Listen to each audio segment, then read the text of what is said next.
Hey there, welcome back to High Infidelity, the best channel for cheating stories. Like and subscribe to channel for more spicy stories. Now, let's get into today's story video. Dear Abusive Cheater. Dear Abuse, Cheater, so how does it make you feel?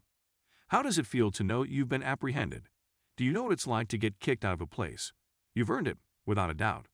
Let's take a look at what really happened, rather than what you've been telling yourself and your friends and family to keep them comfortable. You haven't had anything to do with me in 5 years. I did everything I could think of to get in touch with you. I tried chatting and yelling at the same time. I tried to be nice, loving, frigid, strong, and weak at the same time. Everything.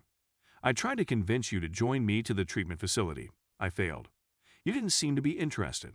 I told you that not being touched and being treated as if I were nothing more than a roommate made me feel so bad about myself that I contemplated taking my own life.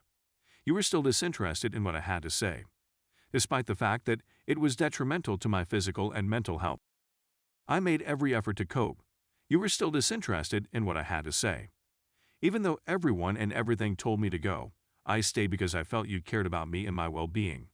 You were still disinterested in what I had to say. What was it that aroused your interest? Apart from keeping me around for my cleaning ability and income, what else is there to keep me around? Him.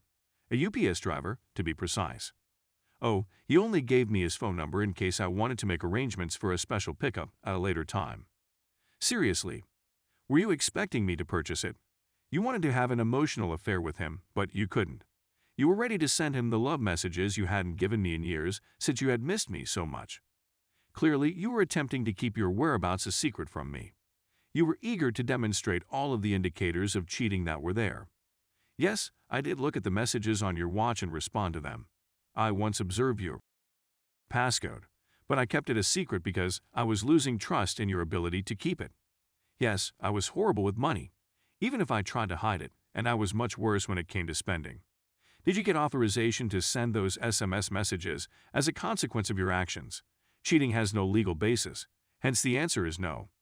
You were the one who failed to remember to bring your watch from home with you on your trip. Is this anything that was done on purpose? I have my reservations. As a consequence, I spent time reading the texts. Honey, honey, honey, honey, honey, honey, honey, you couldn't wait to get a glimpse of his amazing looks, could you? What about him was the highlight of your 2021? Is it my fault? Isn't that your son, by the way? You've got to be kidding, don't you? That's your strategy for getting out of here after 5 years of ignoring me? Do you remember how you sought to explain away the passages in the texts? Oh, he's a buddy. That's how I refer to my close friends are created for you. Real? I have a large number of female friends, and I can guarantee you that this is not the way female friends interact with one another. To live with the realities of your past as an emotional abuser. Isn't that what you do, isn't it? I'd reached the end of my rope. Anything I had intended to say to you had been silenced, like a light switch had been flipped. I had reached the end of my rope. As seen by your existence, I am capable of dealing with a variety of situations, but I cannot deal with a cheater, not even an emotional cheater. As a consequence, I completely disregarded you during the weekend. With my headphones on, you were a stranger and an illness that I wanted to get rid of as quickly as possible. There is a toxin that has to be eradicated. So, how do you feel as a result of it? What is it like to be singled out for attention? Perhaps you should have changed your passcode. Perhaps, instead of lying to me when I confronted you, you should have been looking for an apartment when I approached you. You were detained and publicly humiliated. I also wanted you to go. You, not your kid, are the one who should be punished. I couldn't take the thought of staring at you. You have many years to depart or to work on our issues if you so want. As a result, you decided to have your cake and eat it too, so you could have a good time while I cried in silence. As a consequence, you were the one who suffered.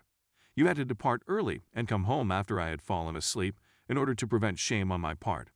As a result of your inability to address the consequences of your actions, you weren't even able to inform me when you were planning to relocate. I was only given 2 weeks to complete the project. Remember how I had to ask you twice before you agreed? When in the world are you planning to depart? I was the one who was shivering at this point, unfeeling. All I wanted was for you to be gone, and that was all I got. You are no longer a part of my life. I have moved on. I understand that it is not Christian to desire harm on one's rivals. Yet the Bible encourages us to love our adversaries regardless of our differences. But it was entertaining to see you struggle. I can tell you're scared. You were conscious of the fact that you had nowhere to go. Knowing that you had to deal with an expensive automotive payment was a burden. Let me give you an example of how having bad credit came in useful.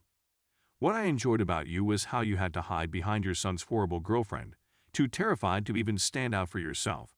Where has all of the icy indifference disappeared to? What happened to the, "Meh, I'm not sure and I'm not sure I want to"? Right now, the sight of you grab anything you could, run out the door as soon as you could with that small creature for protection, and scream at me while remaining quiet was something I well deserved. Is this correct? You have said that you are living with your son's, GF's family, which your son has publicly acknowledged. You just bought a home a couple of weeks ago. You now have your own private quarters, as well as 2 of our 5 cherished dogs. You better be kind to them, because I've already informed my rescue friends, and none of them seem to care for you at all.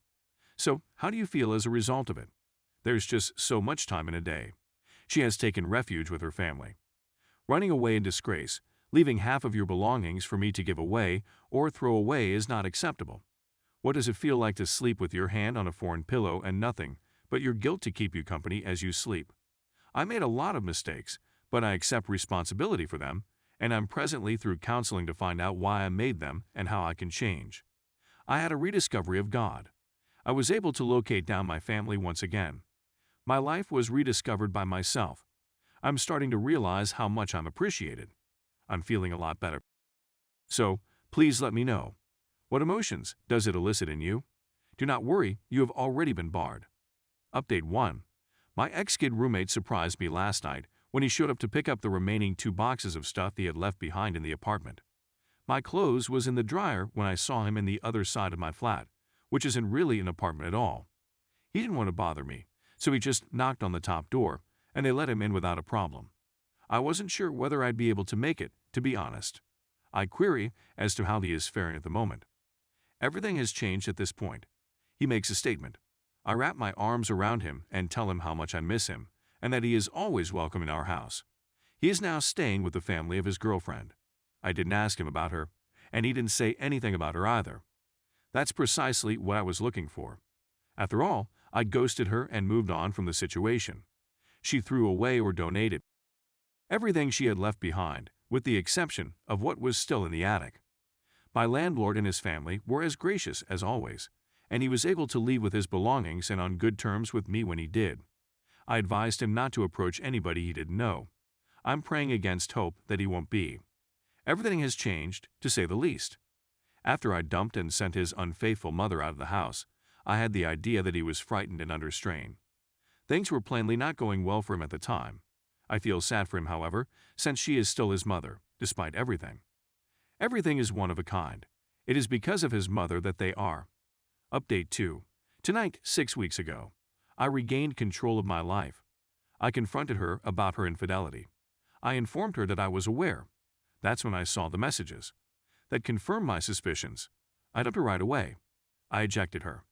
In the best conceivable manner, it seems so much longer. 6 weeks later, I've regained control of my life. I've rediscovered my passion for my house. I'm free to do anything I want, whenever I want. My living room is just that, a living room, not the sofa she slept on every night for the final 3 years of our 9-year relationship. I'm back to my old self. I've returned. No more resisting the temptation to take my life in the next room. I'm in treatment and loving every minute of it. This should have been done a long time ago. Listen to me if you're going through what I went through. It will get better. It becomes less difficult. It's not your fault. You're going to get through this. Life is fantastic.